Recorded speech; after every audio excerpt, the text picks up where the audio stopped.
Magandang araw mga ka-Ashley, mga ka-followers. Ngayong araw nga pala ay mamimitas tayo ng mga kamatis sa garden nila mama at papa.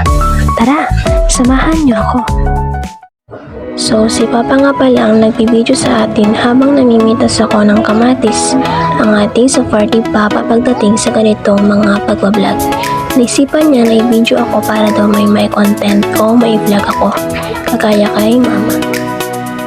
So, nakikita nyo mga ka-Ashley, marami na rin bungang kamatis, ngunit yung mga hilaw ang ating kinukuha.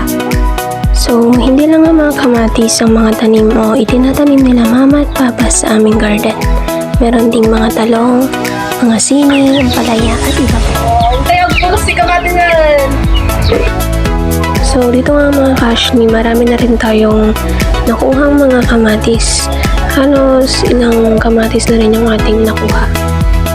So mga ka-Ashley, mga 200 followers na nga rin ang ating FB page. So yung mga nanonood dyan na hindi pa nag-follow sa ating FB page, ay mag-follow, like, and syempre, isupport na rin ang ating FB page para mas lalo pang rumami ang ating followers. Thank you!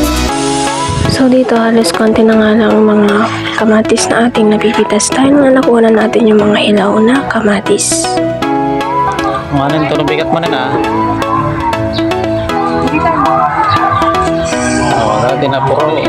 So halos marami na rin tayo napitas na kamatis. So hanggang dito na nga lang ang ating video. Make sure you follow, like, and support our FB page. Thank you!